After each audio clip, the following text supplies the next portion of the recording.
Hi, welcome to Lessons with Reverend Barbara, and I am presenting this lesson from the beautiful city of Poughkeepsie, New York, which is located in the Mid-Hudson Valley, and we are 62.5 miles north of New York City, and this area is considered New York, greater New York City. Today is Saturday, June the 18th, and this is pre-recorded, so I am, how can I put this, improvising, and there will be slides, but the slides will be in a separate video, okay? The video that's coming directly behind this one is will have the slides to it, okay? So step 10 is continue to take personal inventory, and when we were wrong, promptly admitted it. The new thought woman of today's focus is Dr. Claudia Black. Dr. Black is an author. She could be considered an addictionologist. She has written several books. The one in particular which we used when I was a student over at the University of Miami, one of the core curriculum books was It Will Never Happen to Me. So that will be the focus of, no, actually, the name of the book, I'm sorry, because she wrote so many. The name of It Will Never Happen to Me. I was going to present Dr. Terry Cole Whitaker's book, What You Think of Me Is None of My Business, which would have been apropos, because by the time the recovering person works steps 4 through 9, they have worked a program of strength, okay? So their spiritual muscles, so our spiritual muscles are gaining toning. It's like going to the gym, and we're toning our muscles. We could do a lot of walking. We're toning and strengthening our body. So when we're working steps 4 through 9, we are cleaning a house and making room for new furniture, new plants, new life. All right? So I have notes. I'm not reading from a teleprompter right now, but the show goes on, okay? All right, so step 10, continue to take personal inventory, and when we were wrong, promptly admitted it. Step 10's principle is perseverance. We keep going no matter what. Do you understand? Persevere. No matter what the storm is, you put your raincoat on, you put on your rubber boots, and as long as it's non-threatening or it's not going to hurt you, then you persevere. You keep going. All right. And the thought of it is daily examination. Okay? So cleaning house, we do that daily, which is why it is we continue to take personal inventory, and we promptly admit it. Let us move forward into our prayer of today, and the prayer would be for enlightenment and emotional strength and perseverance no matter what.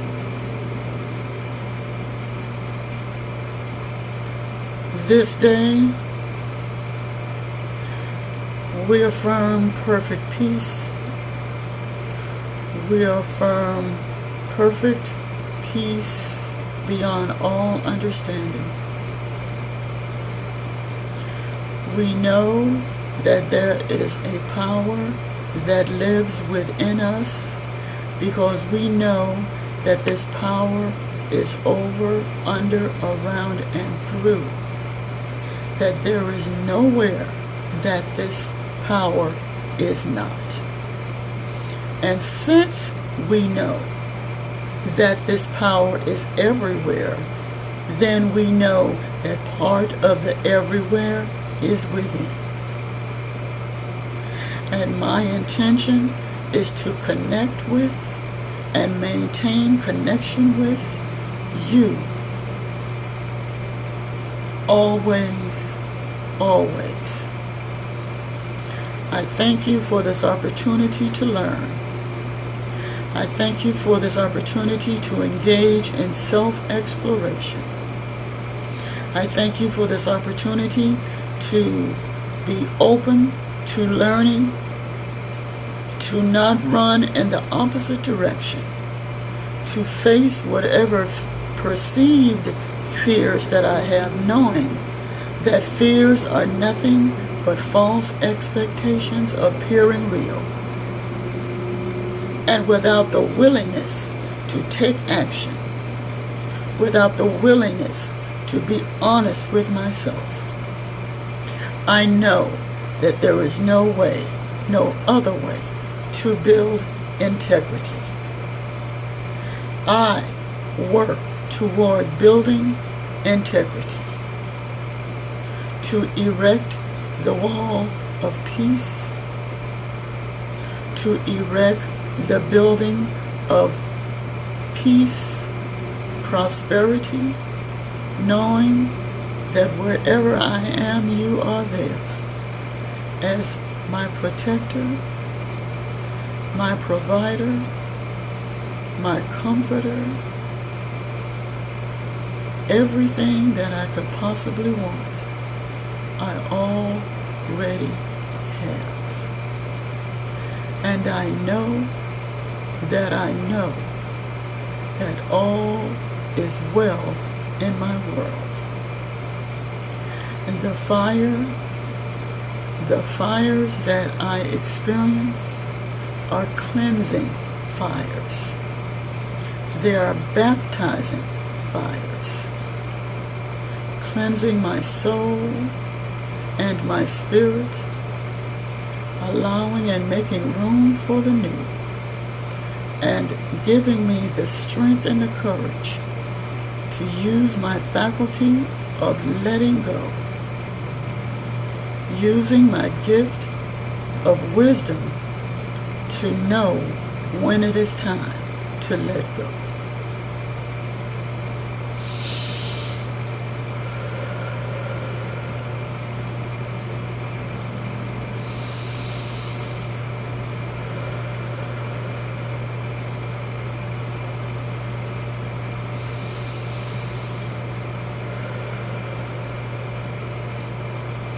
I love the universe, and the universe loves me.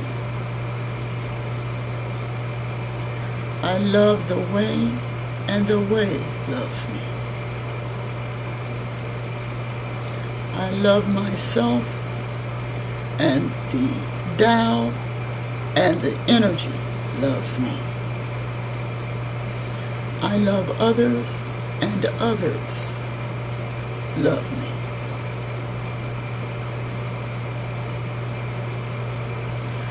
I love my surroundings and all living things.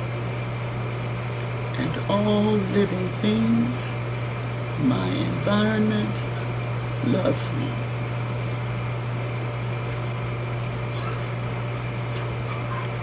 And in the very name, nature, and power in the name of all there is, power in the name of the Tao, power in the name of the way, power in the name of the universe, power in the name of the energy. I'm so grateful that you hear me now. Namaste.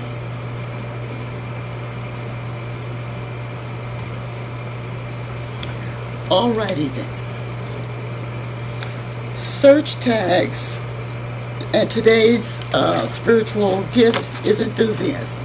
And we, quite frankly, ought to be enthusiastic about all of the work we've done. I'm talking enthusiastic. We have, let's see how far we've come.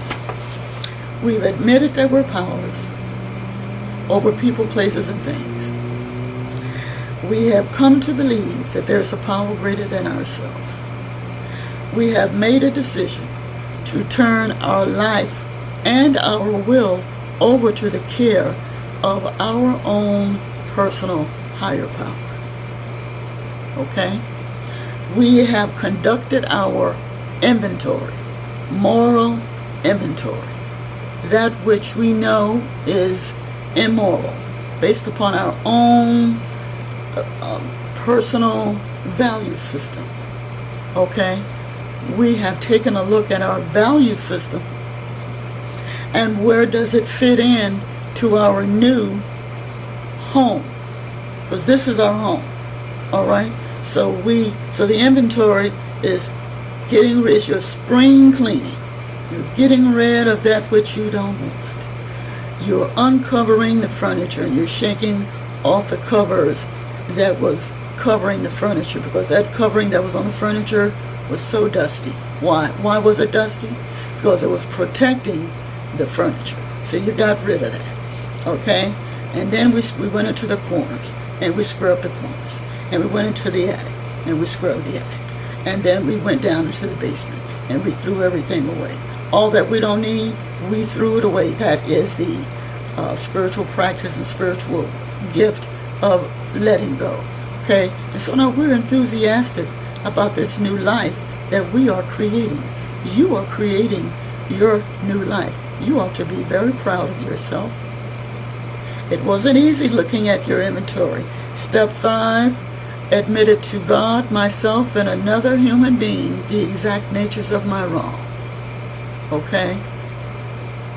5, we're entirely ready to have God remove all these defects of character.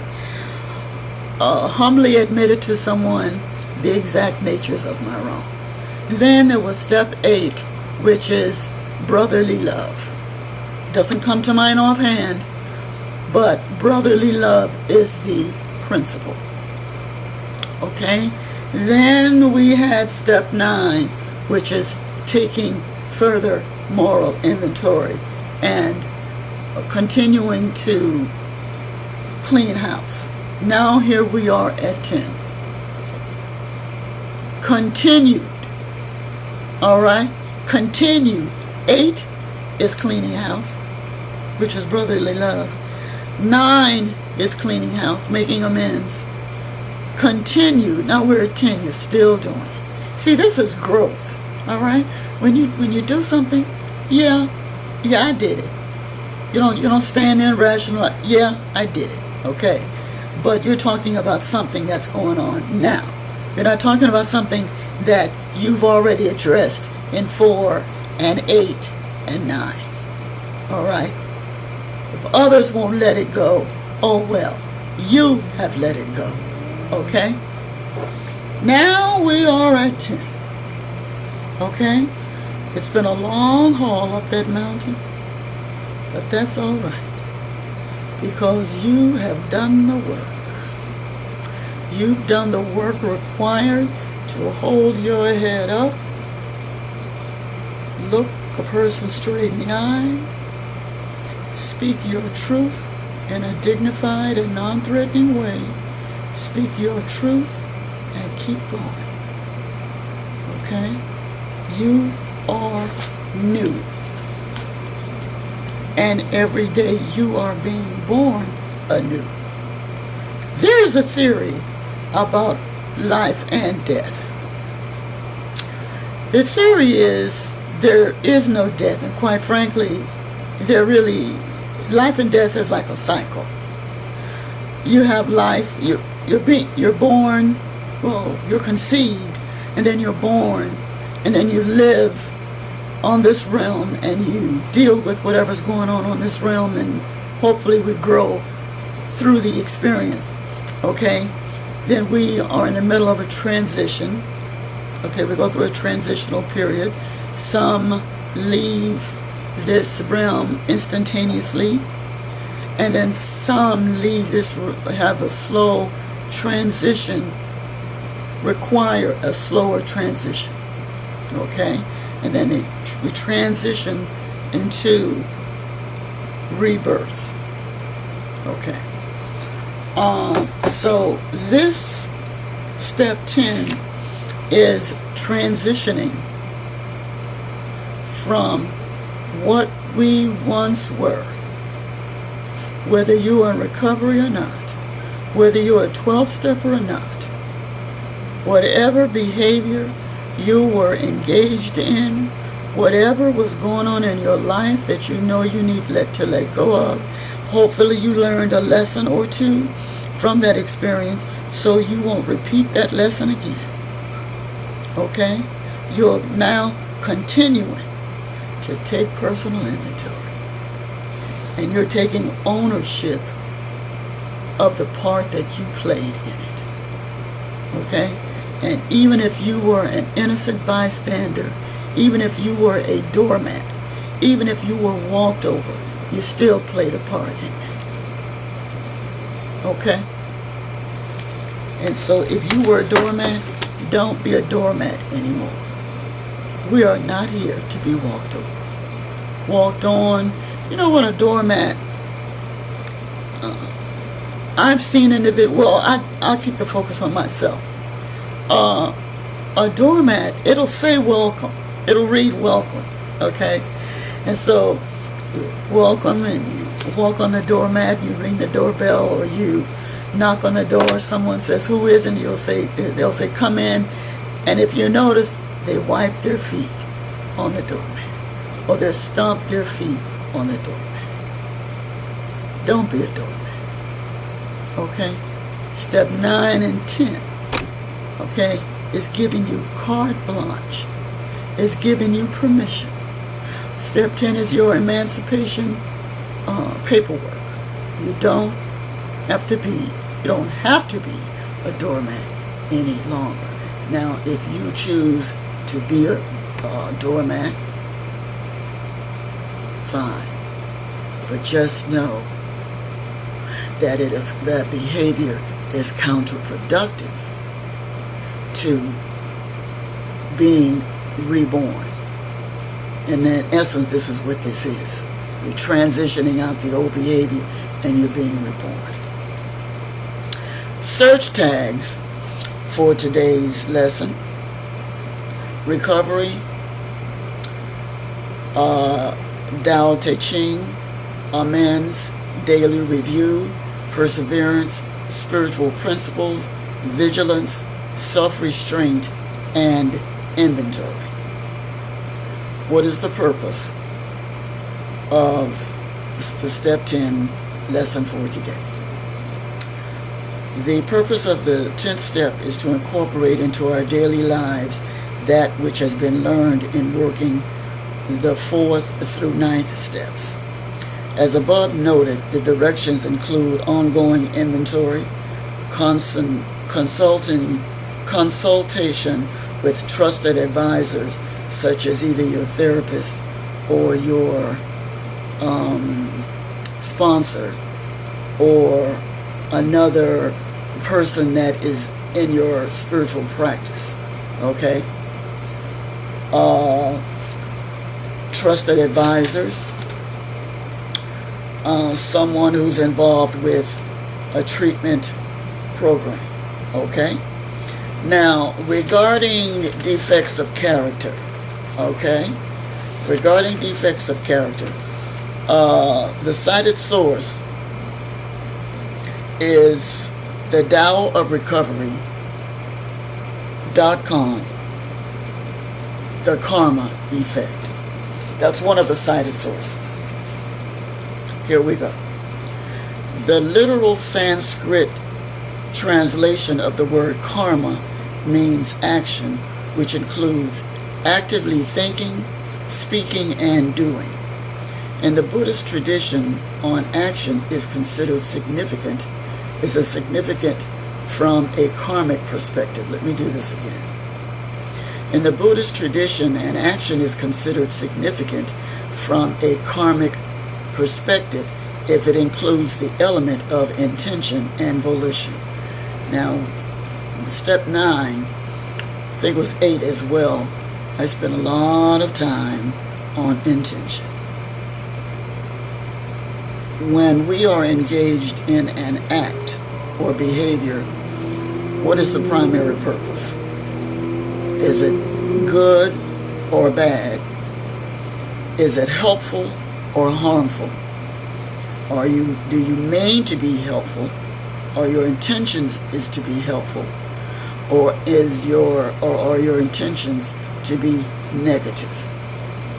Is it when you gossip, what is the intention? Well, obviously, there is nothing good about gossiping, quite frankly. Okay, so the literal Sanskrit translation of the word karma means action, which includes actively thinking, speaking, and doing. In the Buddhist tradition, an action is considered a significant form of karmic perspective if it includes elements of intention and volition. The highly respected Tibetan teacher, I'm going to pronounce the word as best as I can, and then I will spell it. Matter of fact, it is Geshe Tashi Tsering, spelled Geshe, next word Tashi, next word Tsering,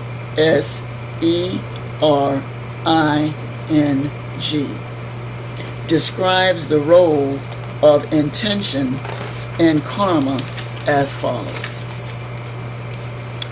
Quote, intention is the most important of all mental events because it gives direction to the mind, determining whether we engage with virtuous or righteous actions, non-virtuous or unwholesome actions, or neutral or impartial actions. Just as iron is powerlessly drawn to a magnet, our minds are powerlessly drawn to the objects of our intention. An intention is a mental action. It may be expressed through either physical or verbal actions. This action, or karma, is of two types: the action of intention and the intended actions. It sounds like a words of play, but just hear it out. Two types, right? The action of intention is the thought or impulse to engage in a physical or verbal act. The intended action is the physical or verbal expression of our intention. Therefore, karma as the first element, because there are three elements, karma as the first element of moral causation, we're talking about morals now, okay, is the intentional action which creates the potential for a connected or associated result. Let me read it again.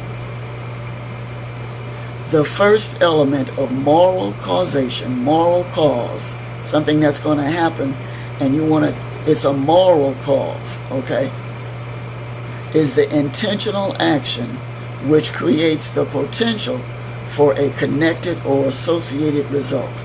This potential is often referred to as the karmic seed. Whatever we plant will grow. What we sow, we will reap. So planting the seed. Hold on. Just as a mango seed once planted will potentially bear mango fruit, so too will a karmic seed potentially bear fruit in the nature of the action from which it was sown. Be careful what you do, because it will come back. Woo! Be careful what you say, because it will come back. Be careful what you think. Why? Because it will come back. You know, there is I don't know if it's a toy or a tool, it's a boomerang. I don't know if you want to call it a toy or a tool. And I'm not a physicist.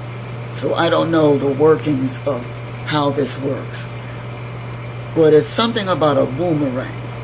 When you have a boomerang and you throw it out, do you know that boomerang is going to come right back? Now, I don't know why that is. I don't know the physics of it all, but I find it a phenomenal object. And it's the only physical example I can think of off the top of my head that is an expression of what comes back to you. What we put out comes back. Next. Okay, then we have the karmic seed is the second element, moral causation, and is described by the young man that I just mentioned, which is Geshe Tashai Serene. And he states, every physical and verbal action is preceded by mental activity. Goodwill motivates a kind gesture. Ill will motivates nasty words. Ill will is the intention to cause mental, emotional, or physical harm. Thus, before and during a bad action, ill will is present in our mind. First the thought, then the thing. Give you an example. Let's just say 4 people get together and hijack a train full of televisions.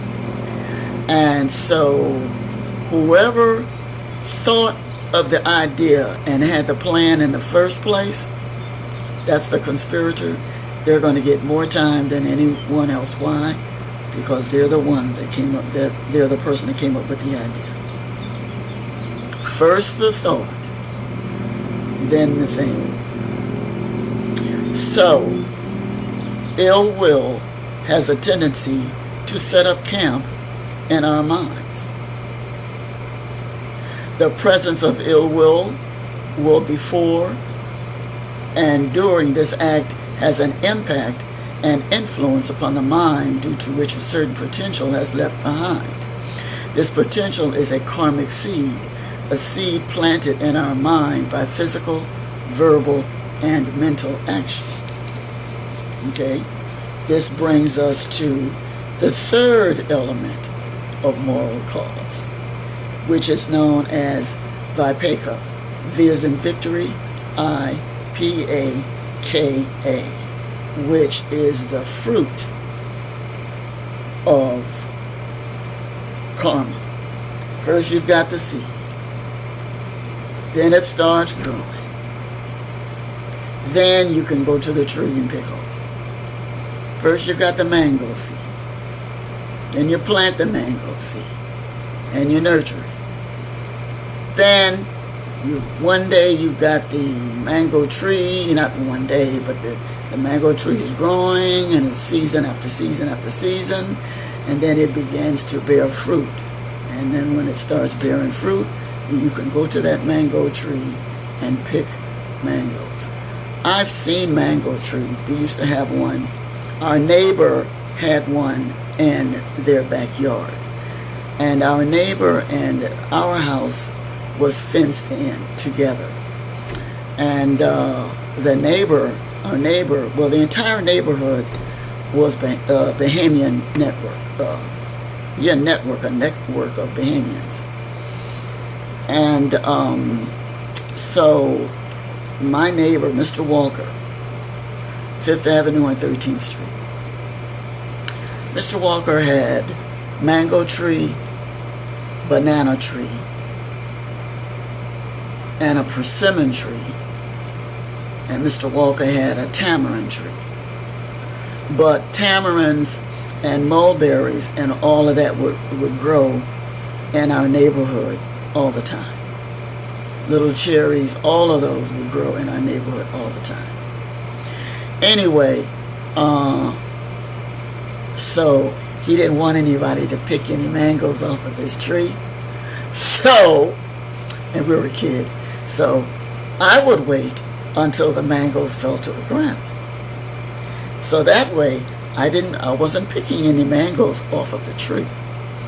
But it didn't matter because I still had access to the mango.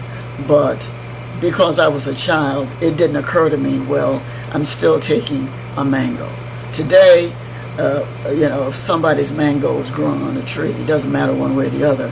If it's on the ground, then leave it alone because it's his mango growing off the tree in his yard. So leave the man's mangoes alone is where I am today. And that analogy, my thought, that is a 10th step. All right. Now, step 1, I would rationalize or deny the fact that taking a mango out of the man's yard was something that I ought not do. But now that I am an adult, and just because I'm an adult doesn't mean that, I would have grown to the realization that don't take a mango off the person's yard, because there's many adults that see nothing wrong with taking something that doesn't belong to them. However, now that I'm an adult and we're working these steps, so now we see the errors of our ways. But I had a great childhood growing up with the neighborhood that I was raised in, and the trees and the fruit. I mean, could you imagine growing up with a banana tree in your backyard? Could you imagine growing up with a mango tree in your yard? Persimmon trees. That was wonderful. Those were good days. Anyway, this brings us, sorry I digress for a minute. This brings us to the third element of moral causation, which is vipaka. Once that seed is planted, negative karmic seed will ripen to produce an unpleasant and negative effect. And conversely, or on the other hand, a positive karmic seed will ripen to produce a pleasant and positive effect. Okay? Without further intervention, the question is not if the action will bear fruit, but when will the action bear fruit. There's quite a number of times when it's all about season. Okay? Apples, I think apples grow here. I know they grow here. And we pick them somewhere around fall or winter. And like now, for example, the farmer's market is up and active. So there's a lot of fresh fruits and vegetables that are coming through from our local colleges. Marist College, for example, Vassar College, for example, maybe Marist too, but Vassar College has a farm way out where they grow collard greens and squash and cabbage and strawberries and all kinds of vegetables. So now is the season, the summer, now is the season where we have fresh, homegrown vegetables. As a matter of fact, I found some collard greens at the farmer's market that are grown here in the Hudson Valley, and those, I'll make sure I can get it on camera. Some of the leaves were that big, and some of the leaves were that big. Leaves, collard green leaves. Everything has a season. So when we plant positive seeds, sometimes those positive seeds come, they grow just like that. And then sometimes when you plant a negative seed, it may come, grow just like that. You plant a positive seed, like for example, going to school. It may take you 3, 5, even 10 years to receive your credentials, but you're working toward your credentials. Okay? I've been at this broadcasting, teaching, radio, media since June 6, 2006. It didn't happen just like that. Now, the idea happened just like that, but making it happen was another story. But the bottom line is the intentions are for the betterment of the community, and I would imagine that's why I'm still here, because it's for the betterment of the community. Okay, so now, not if the consequences are going to happen. It's about when. So, no matter what it is you're doing, see to it that it's positive. Because you do not want, make sure the microphone is there, you do not want negative consequences. Do you understand? All right, all right. You comprehend the concept of planting positive seeds. Okay. Now you'll say, well, what's not there to understand? We'll all grow from many, we all come from many, many walks of life. And it is not to disrespect anyone's ability to comprehend. That's not on the table. It's just I simply want to make sure that I am clear when I say we reap what we sow. That's all I'm saying. Okay, so when taken together, the 3 elements of moral cause, if we want something in our life to happen morally, okay, the causes, the ingredients are threefold. 1, karma, which is cause. Karmic seed, which is potential. That's the seed. And vipaka, which is effect. Cause, potential, effect. Karma, seed, vipaka. Reveals that we are not only the result of what we were, but that we will be the result of who we are now.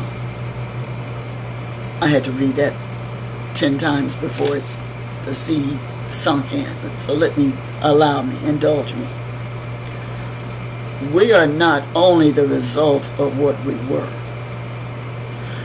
but we will be the result of what we are now.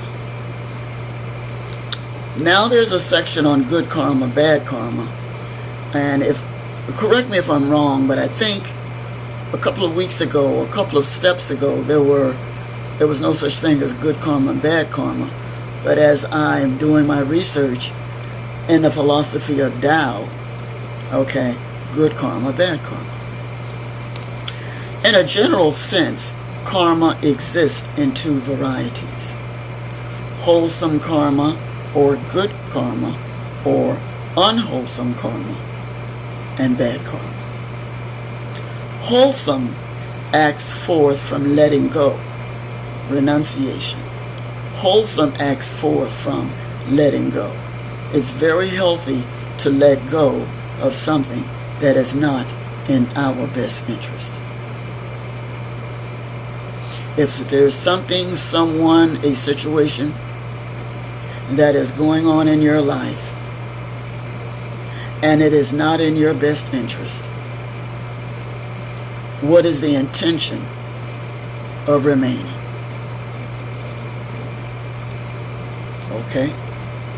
So, loving, kindness, compassion, and understanding and wisdom all contribute to good karma and a wholesome lifestyle, instead of the desire of ill will towards another. Now,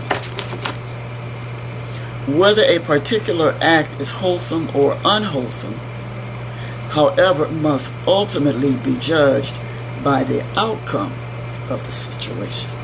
Must be judged by the outcome or effect. Now, I'm going to show you a little diagram. I don't know if you're going to be able to see it. You see that yin and yang symbol? Yin and yang. That's what that is. Yin and yang. You see it? That represents the female and male energy within each one of us. The Tao philosophy believes that there is a female-male energy within us. I didn't say there was a male and female inside of us. I didn't say that. What I said was the energy within us is both feminine and masculine energy.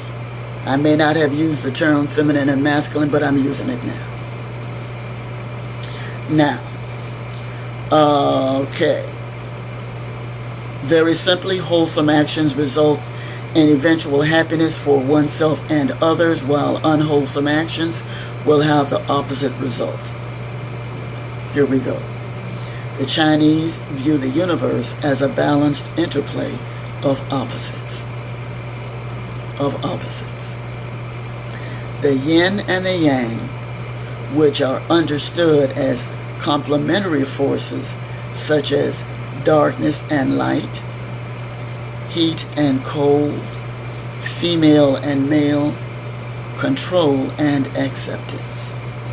Chinese philosophy is also an integration of Confucianism, not confusion, Confucianism, and Taoism, representing complementary positions.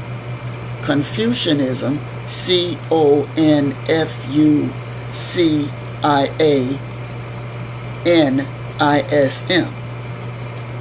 but the root word Confucius, I beg your pardon, Confucianism,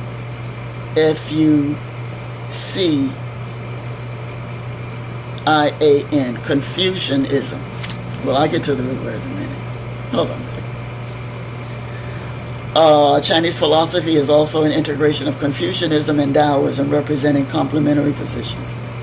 Confucianism, Ruism, R-U-I-S-M, emphasizes human will and rational decision making. So when we make a decision, we want it to be a rational decision. Why? Because we want positive action, positive results. Negative action, negative results. Positive seed thought planting, positive results. Negative thought seed planting, negative results. I mean, do the math. This is not difficult. You know, do the right thing, then the right thing happens. You do the next right thing, and then the next right thing happens. This is not difficult, ladies and gentlemen, boys and girls. Taoism, by the way, the word Tao is spelled T-A-O, but it is pronounced Dao, D-A-O. But never spell it with a D, because you will be disrespecting the word and the belief system. Taoism emanates from trust and instinct, intuition, creativity, and acceptance. Both emerged about 600 BCE or before Common Era, and are represented by the teachings and writings of Lao Tzu and Confucius, spelled C-O-N-F-U-C-I-U-S. Again, C-O-N-F-U-C-I-U-S, Confucius. Okay? The word Tao means word, like keeping one's word, or the word, or path, pointing to a path or way, a way in which people may live in peace and in unity. Peace and in unity with all things in the earth and the universe. This goes back to what we were talking about, I believe it was Principle 4 or 5, when we explored harmonious relationships with the energy of your understanding, yourself, others, and the universal things. The concept of Tao is synonymous, or it means the same thing. It's synonymous. A synonym is a word that you use in place of another word, and it means the same thing. For example, I may use the word car. Another word for car is automobile. So that's what a synonym is. Therefore, the concept of Tao is synonymous with source, process, and wisdom. Tao can be roughly thought of as the flow of the universe, or as some essence or pattern behind the natural world that keeps the universe balanced and ordered. Last night, I was thinking about something. It may not make any sense to anyone, but this is what I was thinking about. This had to be about 11:30 last night. And I'm reading this, and I'm thinking to myself, what keeps the planets in order? Yes, I know there's names for it and all, but what keeps the planets up there in the first place? What keeps our planet and where we are, where it is in the first place? So the analogy, and I know this is way out far-fetched, but the analogy that I used was our body, our physical body. We have a heart, we have spleen, we have gallbladder, we have appendix, we have tonsils, we have a cervix if we're a woman, and we have a womb if we're a woman, we have reproductive organs, we have lungs, and they're all, in most cases, in the right spot where they're supposed to be, unless some of us have had our tonsils taken out. But bottom line is, everything is situated in an orderly fashion. But what holds these organs in an orderly fashion? So I use the analogy of the universe and my body. So maybe the universe and the planets are of a smaller scheme than maybe there's a bigger body somewhere that is holding these organs together. So the same analogy, there's a bigger organ that's holding the planets and the stars together. Maybe the stars are energy forces within this bigger body that's giving energy, like a little energy sites. I know it's way out. I know. But a lot of theories have come from way out thinking. Anyway, so we know what the word Tao means. It means the way. All right. Now, the Tao Te Ching, much like the big book of AA, the big, thick, some of it is in hardcover, but the big book. The Tao Te Ching, much like the big book, has been a wellspring of inspiration. The commonality is a testament to at-homeness. Okay? The big book reminds us and gives us many, many stories and analogies of returning home. all right, within the universe, returning home at homeness in the universe. Also, what the Tao Te Ching has in common with the 12 steps is the life fulfillment which results from living in harmony with its principles.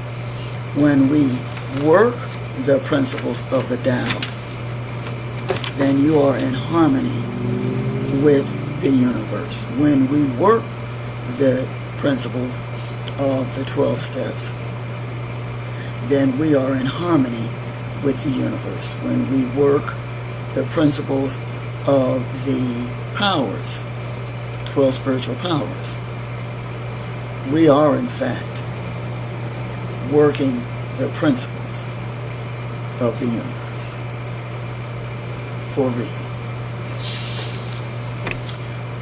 Always be poised and centered in the midst of all activities.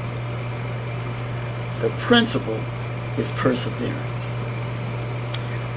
Tao is a Chinese complex word which cannot specifically be fully explained except that it signifies way, path, route, or sometimes known as a principle laid down by heaven to assist mankind back onto the righteous path.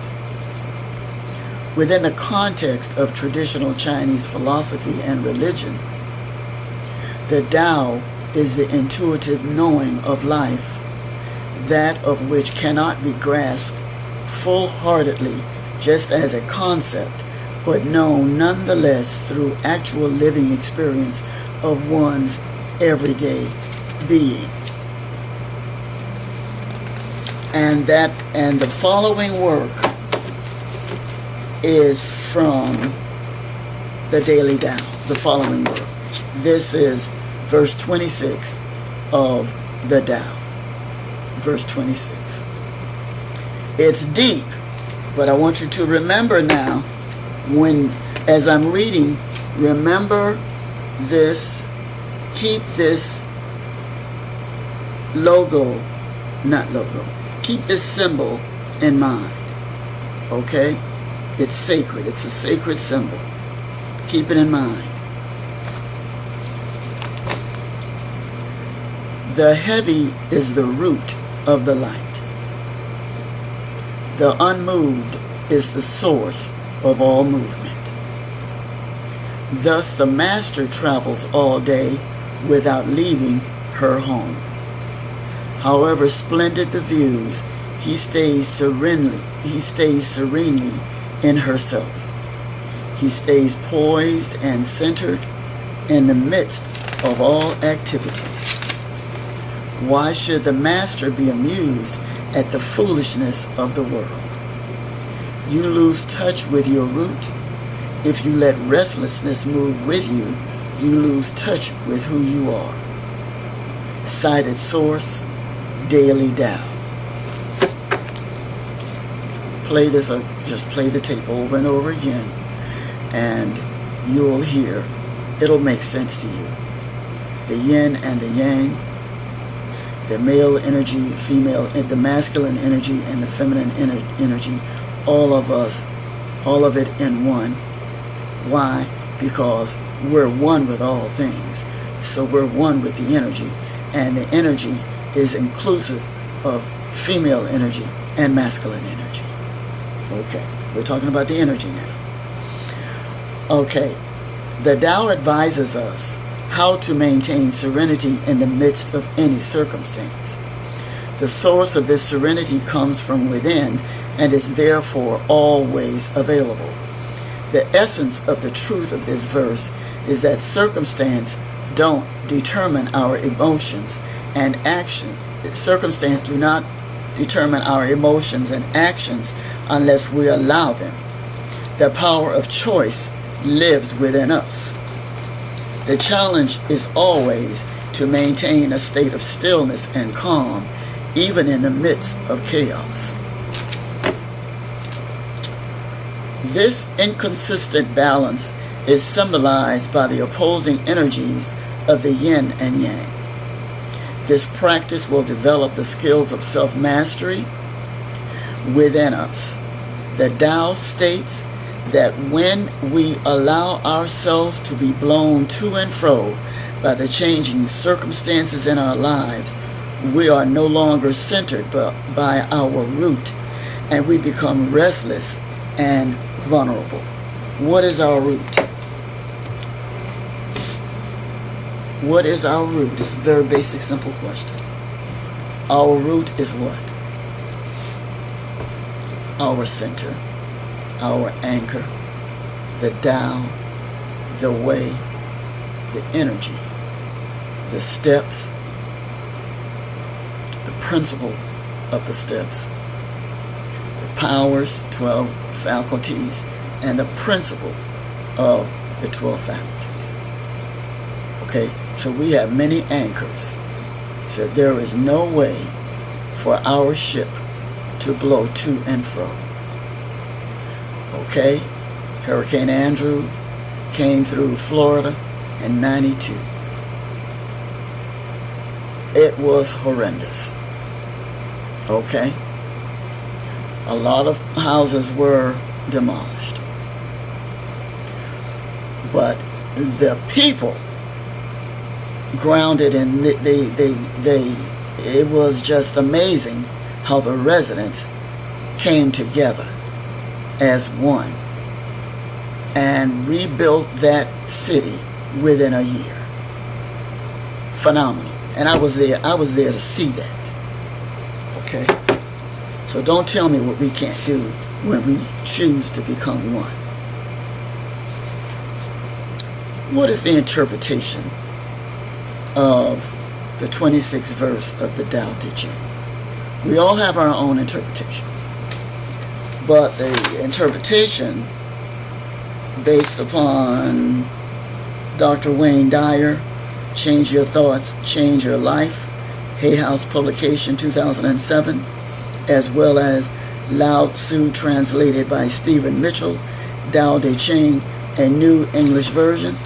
Okay, their interpretations are: the honest man looks into himself and in his daily acts maintain constant respect to his given word that this deed fall not below it. Again, the honest man looks into himself, that's step 10, and in his daily acts, step 10, maintains constant respect to his given word that this deed will not fall below it.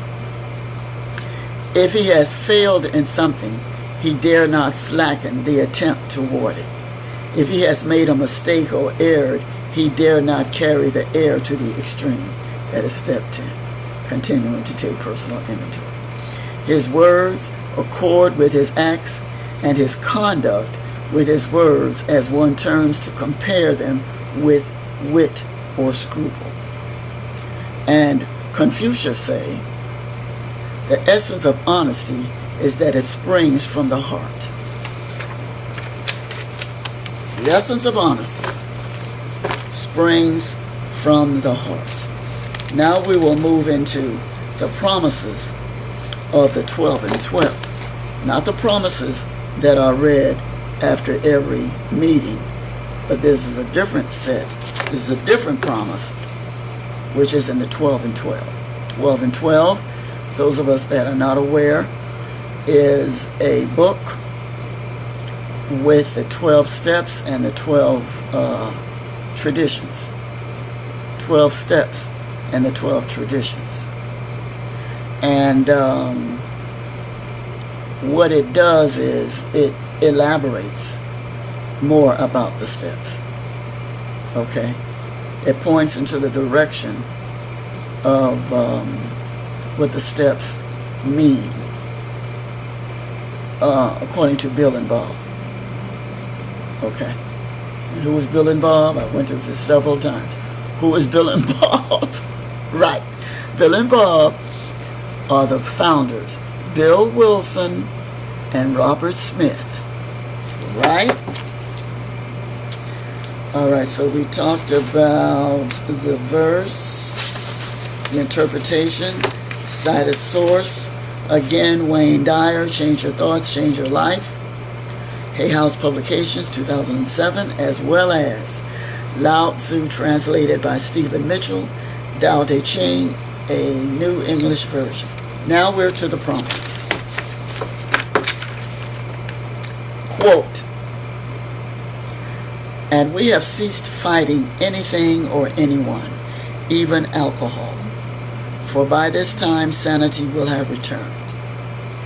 When I get to the words alcohol, feel free to substitute whatever issue, circumstance that it is you are working through. And we have ceased fighting anyone or anything, even alcohol, for by this time sanity will have returned. We will seldom be interested in liquor. If tempted, we flinch back in fear from it as from a hot flame. We react sanely, normally. We will find that this has happened automatically. We will see that our new attitude toward liquor has been given us without any thought or effort on our part. It just comes. That is the miracle of it. We are not fighting it. Neither are we avoiding temptation. We feel as though we have been placed in a position of neutrality, safe and protected. We have not even sworn it off. Instead, the problem has been removed. It does not exist for us. We are neither cocky nor are we afraid. This is our experience. This is how we react so long as we keep in fit spiritual condition. This is how we react as long as we keep in fit spiritual condition. This is a spiritual truth that every time we are disturbed, no matter what the cause, there is something wrong with us. Step 10, 12 and 12. Cited source, the Tao of Recovery, 10-step living the program. Okay? The Tao advises us how to maintain serenity in the midst of any circumstance. I don't care what it is. It passes. I don't care what the storm is. And trust me, anybody that knows me will tell you I have gone through many and lived to tell it. So it will take the Tao, for example, to tell you to maintain serenity at any cost. By the way, I have a granddaughter, I have a great-granddaughter, and guess what her name is? Serenity. The source of serenity comes from within and is therefore always available. The essence of truth of this verse is, you ready? The circumstances don't determine our emotions and actions unless we allow them to. The power of choice resides within each of us. The challenge is always to maintain a state of stillness and calm, even in the midst of chaos. Be still and know.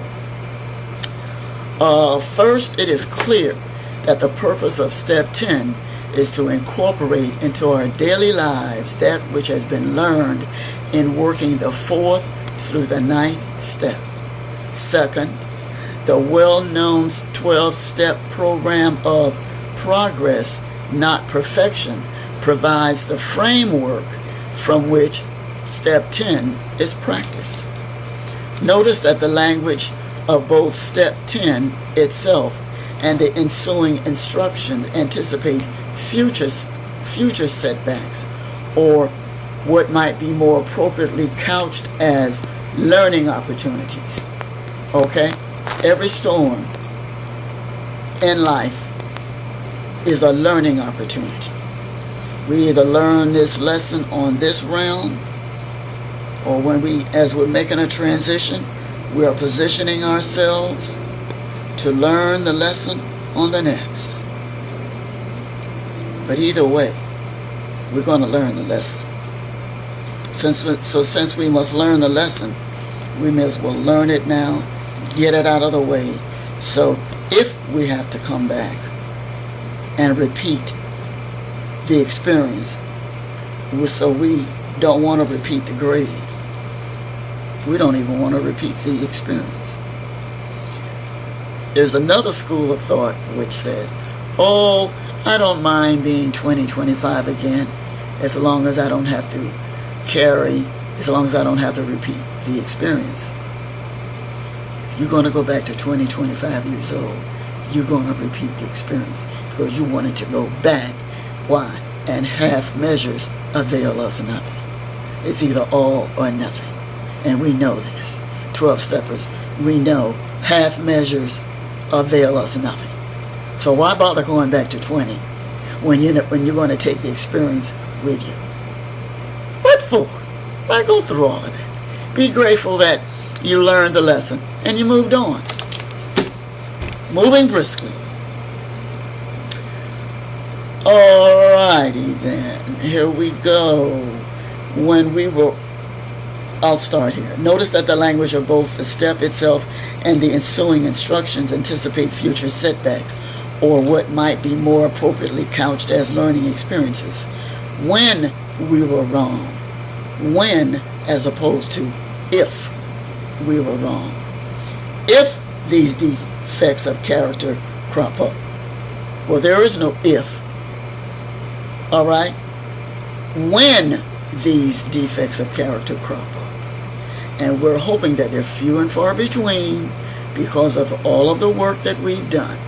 And remember, just because we've worked our 12 steps doesn't mean that we're not going to have the opportunity to work them again, because we know that we will have the opportunity, and I do mean we will have the opportunity to work these steps again.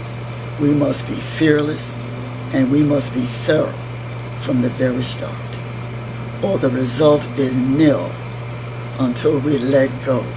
Absolutely. Some of us know exactly what I'm talking about. All right.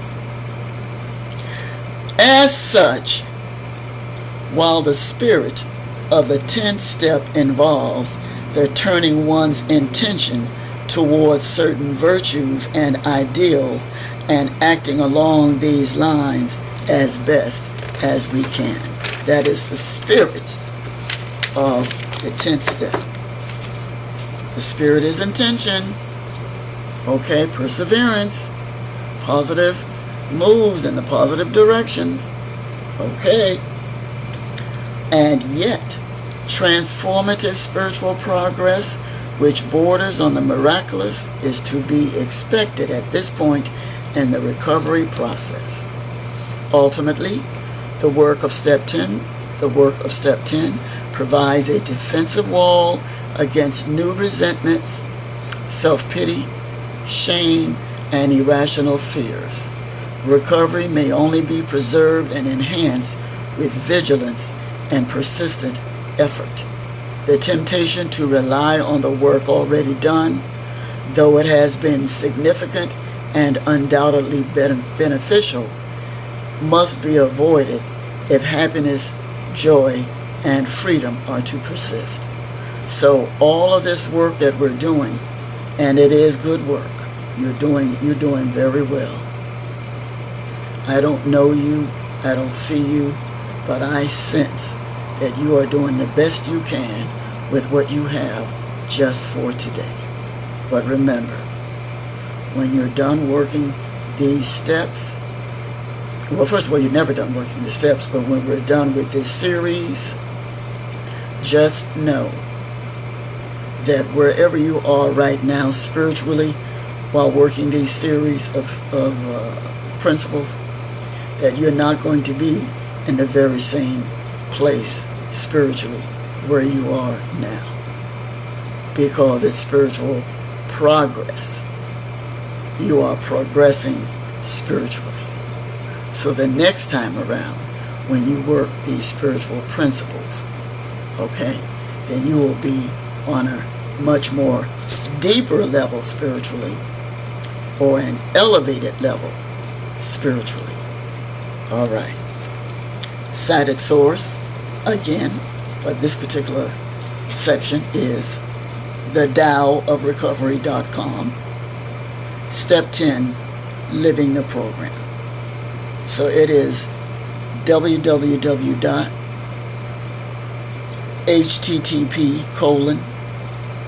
I'm being thorough, http://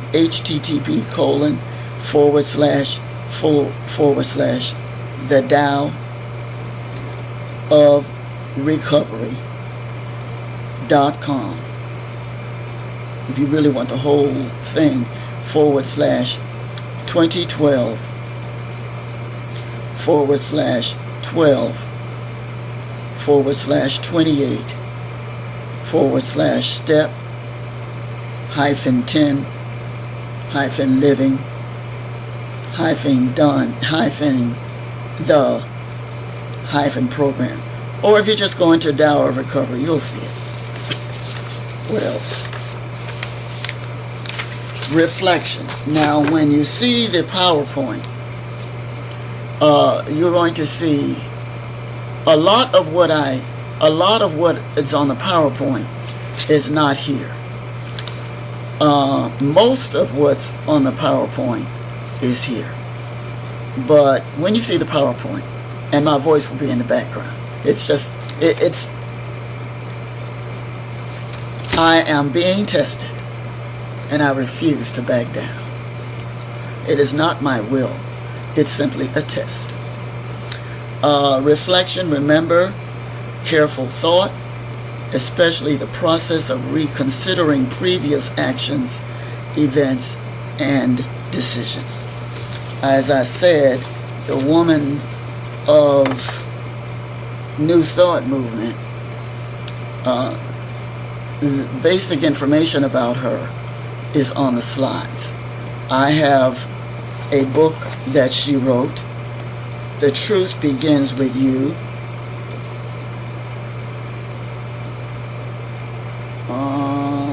Barbara, you can do this. You can do it if you try. The Truth Begins With You by Claudia Black, PhD. And she was very kind to autograph this book for me.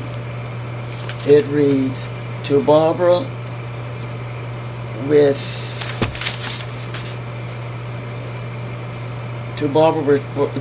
with gratitude for you. Wasn't that sweet? Wasn't that sweet? Well, I can honestly say, by the way, I'm taping this, so I think I did a wonderful job considering the factors that I'm working with.